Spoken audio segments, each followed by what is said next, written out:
balance. If I say do, and I say that Jesus is coming tomorrow, how do you know that I'm making it up or not? There's no check and balance. For every gift there is a check and balance. The prophet has to speak, 2 or 3 has to judge.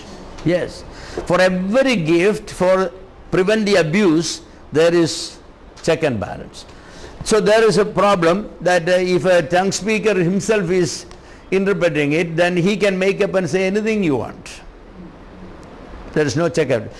More than that, it says that let him pray for interpretation.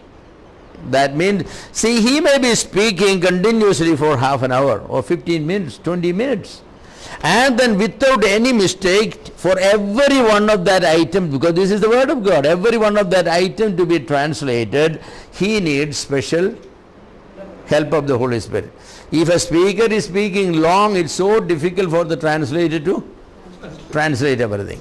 So if somebody has spoken for 15 minutes, then for that person to come back and systematically every thing is to be, translated, that needs the gift of interpretation. So let him pray for interpretation. So for these 2 reasons, I believe. But why do you assume it's a long talk? Well, that's a good question. Why you assume that? The reason I assume is that if the God is speaking through this person, the norm is the translator is a different person.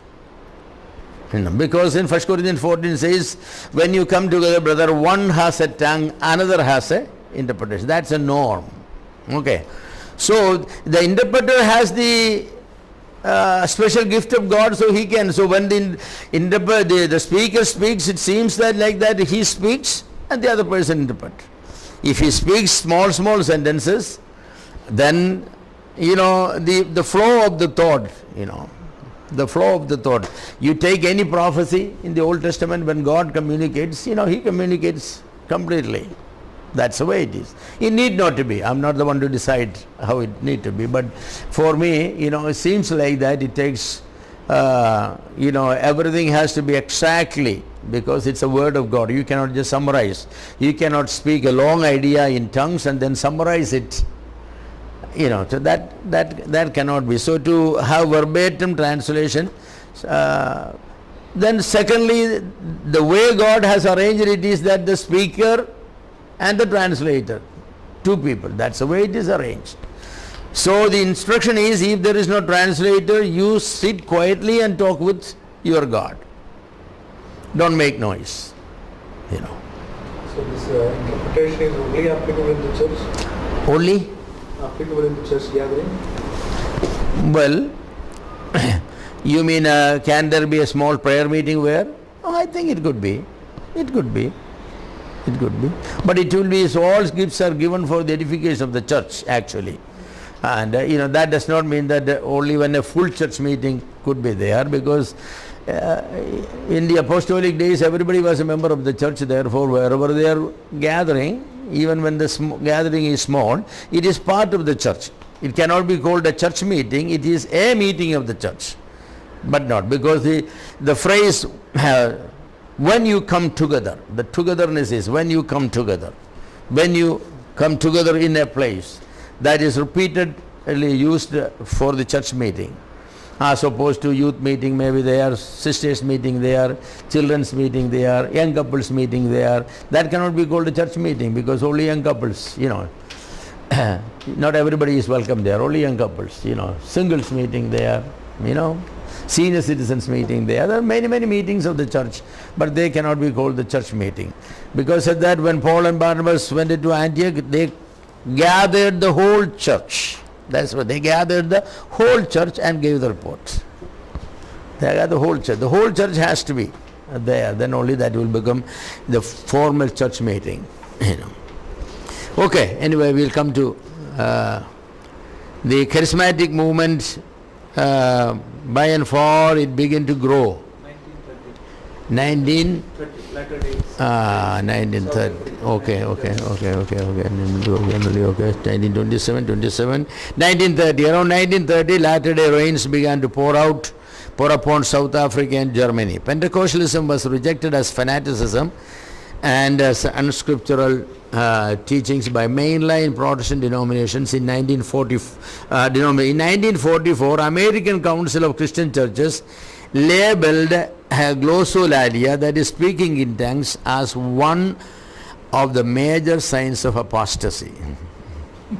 They had a meeting of the Christian representatives of the Christian denominations, and they discussed and they found that this is one of the signs of apostasy, the speaking in that sort of speaking in tongues. However, mainline churches viewed charismatic movement differently. Both the Catholics, the Orthodox, the Anglicans, the Protestant denominations looked to charismatics with an inquisitive mind. For one thing, the Pentecostalism drew people away from other denominations to form Pentecostal churches. Charismatics never drew people away, kept them inside. That's a major difference. All the Catholic charismatics are there, Orthodox there, but the Pentecostals will draw them away. So, the Pentecostals had the ire of all the people also, from that point of view. Yes. Today, basically, every denomination except those who belong to the Brethren movement, such as the Boxing movement, the Brethren Church, and people like us, and all that. Those who doesn't belong to the Brethren movement, except the Brethren movement, basically all the denominations have some charismatic element in it. The Baptists, there's a whole lot of charismatic Baptists. Yes, lot of charismatic. The independent fundamental Baptists may not have, and there is a couple of Baptists, but there is, I will say 75% of the Baptist denominations are under the charismatic movement. Yes. Even, that book gives many Baptist churches. Pentecostals and charismatic prophets and preachers have committed many prophetic and biblical blunders, causing much hatred and unbelief in this system. This Pentecostal book itself pointed out, they say that in 1933, Pentecostal preacher W.M. Branham, B-R-A-N-H-A-M, Branham, prophesied that 1906 to 1977 is a Laodicean church age and will be followed immediately by mass apostasy and the second coming of Christ. And the millennium will begin in 1977. 1960 to 1906. 1906 to 1977 is the Laodicean church age, which will be followed by immediate apostasy and the coming of Christ. And then millennium will begin in 1977. So we are in the millennium. Followers of Branham consider him as the last prophet with messianic attributes. This sort of blunders many of them have. In 1936, Sun Myung Moon, M-Y-U-N-G, is that the way it is said? I don't know some of these names. Sun Myung Moon, a Presbyterian youth from Korea, began the Holy Spirit Association for Unification of the World Christianity. And in 1954, the unification of indigenous Korean churches began. By 1970, the movement has become heterodox in its stance for superseding Christianity. It's no more, it's Christian. This man claimed that he is the Messiah and all that. The sun moon. They are called the Moonies. Yes. So a lot of these sort of things came from, they all begin with this one. By 1937, neo-charismatic churches began to be established in different parts of the world. In Japan, for example, the Spirit of Jesus Church was established by a split among the Assemblies of God. The Spirit of Jesus Christ Church.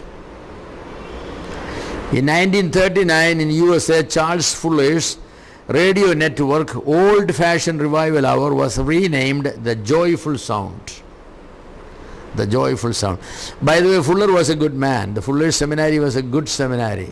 Daniel Fuller, the father Fuller who started, was a very fundamentalist, but then the Fuller Seminary now become I don't want to call it liberal, but it's gone. I don't know, some call it neo-evangelical, some call it even neo-orthodox and all those kinds of things, but they're gone. In 1942, National Association of Evangelicals organized and invited several Pentecostal denominations to become affiliated for its 1943 convention. In 1944 in USA, the Assemblies of God began sermons in song radio broadcasts, sermons in song. And in 1954 renamed it Revival Time and is broadcasted over 600 radio stations in USA and 100 more in other countries. They are just saying that it began to grow. In 1945, United Pentecostal Church began in USA, and by 1985, its foreign missions had 214 foreign missionaries in 50 countries. 1947, Pentecostalism began to influence the Naga Christians in Nagaland, but did not grow much due to hostility and persecution. In Nagaland only the Baptists could survive. It's nobody else. In 1947, you may have heard the man Oral Roberts. 47. The Oral Roberts ministry began. Oral Roberts formed the Oral Roberts Evangelical Association in Tulsa, Oklahoma. In 1953, he began Pentecostal television preaching. He held worldwide healing crusades, established Oral Roberts University, the City of Faith and Charismatic Bible Ministry. He is the godfather of Dinagaran. Yes. The Dinagaran Ministries follows Oral Roberts Ministries. I have heard in person Oral Roberts saying, once, there's Oral Roberts Medical College. He's a divine healer, but then he said, the Lord told me that everybody does not have faith. So I must start a medical college. Yes. Yes. And the Lord told me that it must have 999 rooms, not 1,000, not 998. And I want every one of you to send checks. It should be either $999 or it should be $99 or it should be $9. Don't send me $10. Don't send me $1,000. It should be $9. Or it should be $9,999. It should never be $10,000. The gimmicks to get money, Yeah, well, that was sad. But he has a very, very big outfit in Tulsa, Oklahoma. A big university, medical college, and college, everything.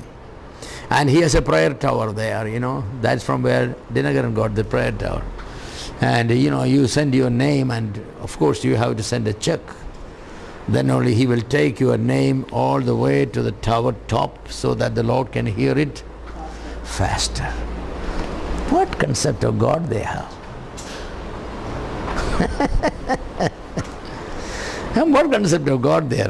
What does the omnipresence of God means? That you have to go up in the air so that God can hear a little better? Poor God getting older, His hearing is getting poorer. Well, this sort of thing. But Oral Roberts is a big man. He's no more, I think he's gone. In 1947, Pope Pius XII declared in Rome, "Today the spirit of evil has been unchained." അശുദ്ധാത്മാവിനെ അഴിച്ചുവിട്ടിരിക്കുന്നു. Referring to the Pentecostal movements, In 1947, he said that today the spirit of evil has been unchained. അല്പനേരത്തേക്ക് അഴിച്ചുവിടുമെന്നുണ്ടല്ലോ വെളിപ്പാട് പുസ്തകത്തിലെ. ഇപ്പോൾ pop പറഞ്ഞതിനെ അഴിച്ചുവിട്ടിരിക്കുന്നു. In 1948, Latter-day Rain revival broke out in Canada. among the classical Pentecostals, and it spread to USA and Europe. The emphasis was on laying on of hands with prophecy, with a government with the living apostles. That's it. With the living apostles. If those people lay hands, immediately you will prophesy. Because where Peter laid hands, it immediately happened. So living apostles, the apostolic succession. And in 1965, this particular movement merged with the charismatic movement. In 1949, among the Catholics in Spain, a charismatic movement began called Cursillos de Cristiandad, that is Spanish language. Cursillos, LLOS, de Cristiandad, Cristiandad, by a Roman Catholic bishop, J. Hervas. He conducted a short 3-day retreat to renew personal faith of the Catholics. This movement spread to Latin America, then to USA by 1961, and to Britain, and then globally. This is the beginning of the Catholic charismatics. Today, charismatics are very, very strong among Catholics. The Pota, for example, in Kerala, how many people go? Yes. So, it has done some good, it has done much bad, definitely. Some good is that the Pentecostal people have a better respect for the Word of God and all. Those who go there, because they quote verses from the scripture and all, they encourage people to read the Bible. So they are, but however, you go to the charismatic people, they say that, we know it all, we have it all. We have it all. What is it? Charismatics, you go to them for evangelism, they will say that this is exactly what we believe, and we have it. We have it. Yeah, we have it. Yeah, we have it. So, 1956, many Protestant churches and the Episcopalians began to be influenced by charismatism. The first church was Trinity Episcopal Church in Wheaton, Illinois. Charismatism has influenced a good percentage of the Anglicans in America. The Anglican churches all over the world was affected considerably by 1961. Indonesia, Germany, Kenya, England, Italy and other countries were brought under the charismatic influence, the Anglican church. In America, the Lutherans, the Mennonites, the Greek Orthodox, the Methodists, the United Church of Christ, they are all influenced by the charismatics. Today, charismatism is most prevalent among the Roman Catholics. A year after Vatican II, Catholics began to pray for a new Pentecost. Catholic charismatics renewal erupted suddenly at Duquesne University, where the Holy Ghost, Holy Ghost priest gave leadership. It spread to Notre Dame University, that is the biggest university in America, Catholic University, South Bend, Indiana. It is said that by 1985, 7.5 million Catholic charismatics in 80 countries.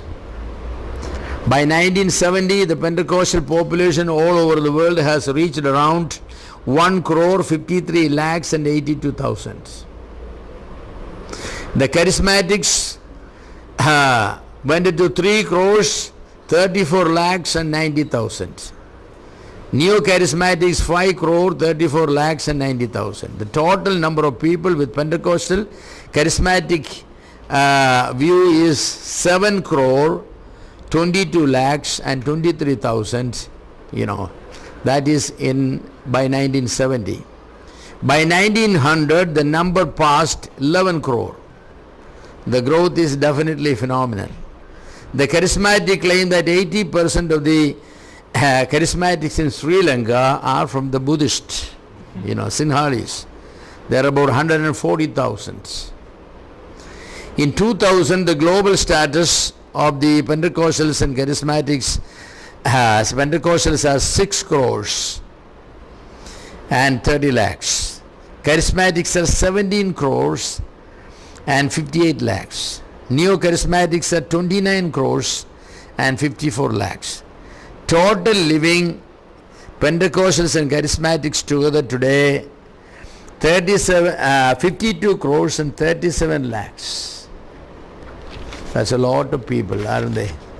And including those on the borderlines will come to 61 crores, 98 lakhs and 94,000. That is taken from this book.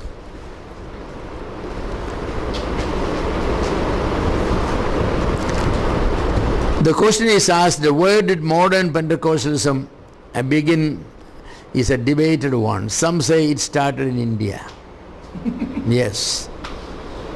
In the year 1860, in a place called Christian Peta in Tamil Nadu, that's where they say that the modern Pentecostalism started.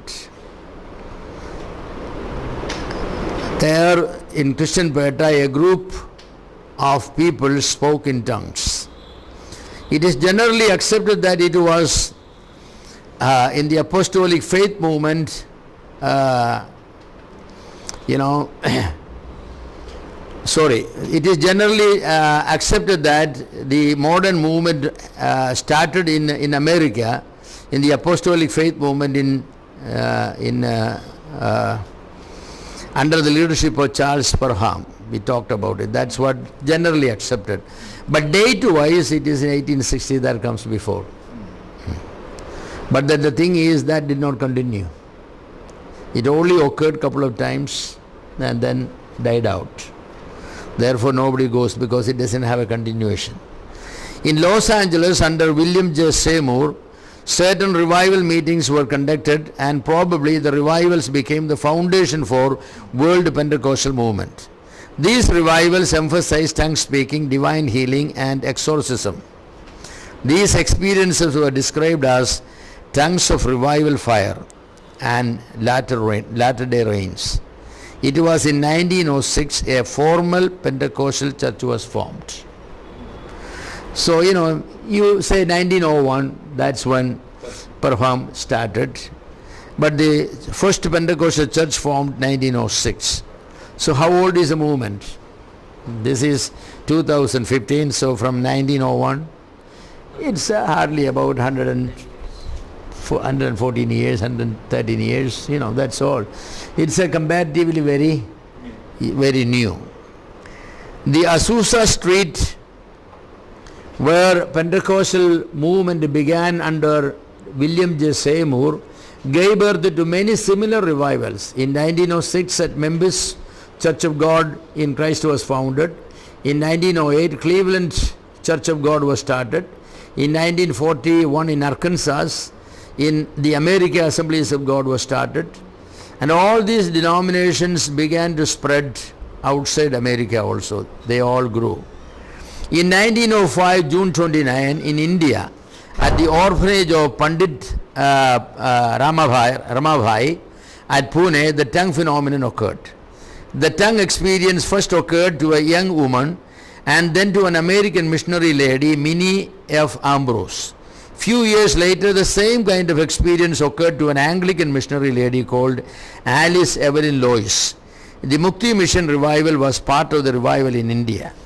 The Mukti Mission was never part of Pentecostal movement. The inmates of the Mukti Mission never again spoke in tongues to this day. So it just happened 2-3 times and then it stopped. Interesting question is why. The first missionary to come to India with the Pentecostal ideology was A.G. Gar. He reached Calcutta in 1907. He did some work in Calcutta, Bombay and Pune, but his work did not give great results. Another Pentecostal missionary from Germany reached India in Bangalore 1908. His name was George Berg. Thomas Barrett, another missionary, came to Kannur, Nilgiris. Robert Cook in 1913 came to Belapur near Bangalore. In 1915, Mrs. Chapman came to Madras as a missionary of Assemblies of God. Another man from America, Sharon a shoemaker, came and he became the chairman of the Assemblies of God later. Two brother missionary ladies joined the Pentecostal movement. George Berg, who first came as a Brethren speaker, later turned out to be a Pentecostal man actually. And he has attracted many in Kerala, even from the Brethren movement. In 1914, Robert Cook moved to Kerala near Chenganur, Mulakkada. Cook's work concentrated in central Travancore. There was a Brethren missionary called Lord Noel. Noel will go to places and get people, and Cook will come and get them. So one day Noel said that, ഞാൻ വീശി വീശി പൂണിലിടും കൊക്ക് വന്നെല്ലാം പറക്കിക്കൊണ്ട് പോയി. He said that, I spread the net, and catch the fish and put in my basket, and this cook, cook in Malayalam is for the, what they call in English? Stork. Yes, the stork will come and get them out, yes. No, that is true. The Pentecostal movement never grow by evangelism. The Pentecostal people probably never came here, you never see Pentecostal going out. Pentecostals always go to believers' houses. You start working somewhere and somebody start growing interest, if they come to know, they immediately go there. They will say, those people don't have Holy Spirit, you come to us. So their method of getting people is, always attracting people from other denominations. And interestingly, there are very few people, except in the early days when the low-caste lot of people came, and then people were attracted to them. And I'm not blaming them, that's where they are good. But the direct evangelism is very little done, very little. But in the street, we can see they are preaching. Yes, but their preaching is not necessarily attracting people. They have people who are attracted are by the healing ministry and the, that sort of thing. It's not by the preaching of the gospel. They also send so many missionaries. Oh yes, they do. They have a lot of missionaries, lot more missionaries than many other denominations. I'm not saying that talking about Kerala, the Indian, their makeup is. George Berg's preaching attracted an indigenous preacher called Pandalam Matthai, and he became a strong spokesman for Pentecostalism. He worked with many Pentecostal missionaries. His labors reached beyond Kerala. Another man called K. Abraham, Unnunisar, you probably heard of him, who was a disciple of K.V. Simon, who was a Brethren man, joined Pentecostalism. He became a strong leader and the founder of IPC, Indian Pentecostal Church, today the largest Pentecostal church in India, IPC. It was in 1934, December 9th, that the Indian Pentecostal Church was registered in Elur, Andhra Pradesh. We have many Pentecostal churches such as in India. India Pentecostal Church, Assemblies of God, Church of God, the Pentecostal Mission, Share and Fellowship Church, World Missionary Evangelism Fellowship, the Fellowship Church of India, New India Church of God, New India Bible Church. There are, number of churches, Pentecostal groups in India. The Pentecostal groups, they, divide from one to another without any doctrinal differences, only for leadership thing. Like the Share and Fellowship and the IPC, they have no doctrinal differences, except the head of the church is different. Actually, the Assemblies of God and the IPC, Church of God and IPC, none of them have. The Pentecost is different. They used to be called the Ceylon Pentecost, and when the LTT problem and all came there, they didn't want to take the word anymore, Ceylon, so they have adopted the new name.